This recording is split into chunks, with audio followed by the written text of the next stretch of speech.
আজকের ভিডিওটা শুরু করার আগে সবাইকে বলতে হবে হরে কৃষ্ণ। তাহলে চলুন এবার শুরু করা যাক। বাই রোড মায়াপুর যেতে গেলে ঠিক যে টার্নিংটা থেকে মায়াপুরের নতুন মন্দিরটি দেখা যায়, সেখানকার রানা প্রভুর বিরিয়ানি তো সবাই খেয়েছেন, কিন্তু আজকে আপনাদের একটা নতুন জায়গায় নিয়ে যাব, সেটি হলো জগন্নাথ প্রসাদম। মন্দিরের রাস্তার ঠিক বাঁ হাতে রানা প্রভুর দোকানের 2-3টে দোকান পরেই ঠিক এই দোকানটি। এই দোকানের মূল আকর্ষণ হচ্ছে ভেজ বিরিয়ানি, যেই বিরিয়ানিতে রয়েছে সোয়াবিন, পনির, আলু আর তার সাথে অনেকটা পরিমাণ রাইস, যা একজনের পক্ষে খাওয়া অসম্ভব। দোকান কতদিনের? দোকান এটা মোটামুটি প্রায় 9.5 বছর। 9.5 বছর ধরে এই দোকান হচ্ছে সব মায়াপুরে এই লাইনের মধ্যে সব ফার্স্ট আমার। আচ্ছা, রেট কি আগে যা ছিল এখনো তাই আছে? না, বিরিয়ানির রেটটা তাই আছে, আর রাইসের রেটটা দোলের আগে 10 টাকা বেড়েছে। বিরিয়ানির সাথে আর কি কি পাওয়া যায়? বিরিয়ানির সাথে পাওয়া যায় চিলি পনির পাওয়া যায়, চিলি সোয়া পাওয়া যায়, তারপরে সোয়া চাপ পাওয়া যায়। আজকে স্টাফ আসেনি, ওই জন্য তৈরি হয়। কখন খোলে দোকান তোমার? সকাল 9টাতে খুলে যায়, আর দুপুরে থালি রেডি হয় 1টা থেকে রাত্রি 9টা পর্যন্ত, পুরো অ্যাভেলেবেল, আনলিমিটেড 70 টাকায়।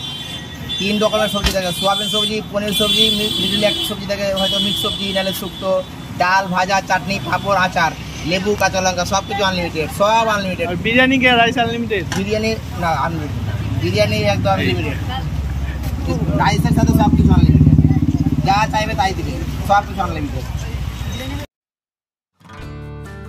এবার দেখুন বিরিয়ানিতে ঠিক কী কী দিচ্ছে। 3 পিস বড় বড় সাইজের পনির, অনেক কটা বড় বড় সাইজের সয়াবিন, একটা আলু আর ফ্লেভার আলা দারুণ রাইস।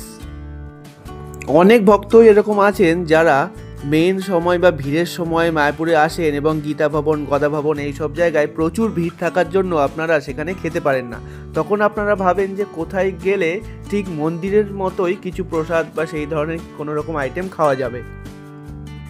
তাদের জন্য এই জগন্নাথ প্রসাদম হচ্ছে বেস্ট অপশান।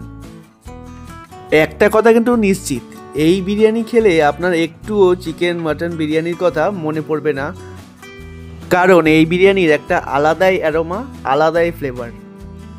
আমিও একটা বিরিয়ানি অর্ডার করে দিয়েছিলাম, আর তার সাথে আমার বাড়তি পাওনা যেটা, সেটা হলো এটা কি আছে?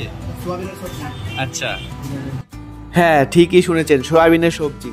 যারা শুধু শুধু বিরিয়ানি খেতে পারেন না, তারা ওনাকে বললে উনি সয়াবিনের সবজি দিয়ে দেবে। বিরিয়ানিটা খেয়ে আমার সত্যিই অসাধারণ লেগেছিল। আমি ভাবিনি যে এই ধরনের ভেজ বিরিয়ানি এতটা সুন্দর হতে পারে। রাইসের কোয়ালিটি নিয়ে তো কোনো প্রশ্নই হবে না, আর সয়াবিন, পনির, আলু এইগুলো যথেষ্ট সফট ছিল, মানে কোনো দিক থেকেই খারাপ বলার কোনো জায়গাই থাকে না। অনেকেই এমন আছেন যারা মায়াপুরে সন্ধ্যা আরতি দেখে তারপরে বাড়ি ফিরে যান, তো রাতের খাবার করতে ইচ্ছা করে না, তো এখানে বিরিয়ানি ছাড়াও আপনি রুটি, তরকারি এবং সমস্ত কিছু পেয়ে যাবেন। আর বিরিয়ানি শুধু বসে খাওয়া নয়, আপনি যদি পার্সেল করে নিয়ে যেতে চান সেই ব্যবস্থাও এখানে হয়ে যাবে। ওনার দোকানে 30 থেকে 40 জনের বসার ব্যবস্থা থাকার কারণে আপনারা যারা গ্রুপে আসেন অনেকজন মিলে, তাদেরও এখানে বসে খেতে কোনো রকম সমস্যা হবে না। আজকের মতো এই পর্যন্তই। আমার পরবর্তী ব্লগ, মায়াপুরের ব্লগ দেখার জন্য চ্যানেলটি অবশ্যই সাবস্ক্রাইব করে দেবেন, এবং এই ভিডিওটি ভালো লাগলে অবশ্যই একটি লাইক এবং শেয়ার করে দেবেন।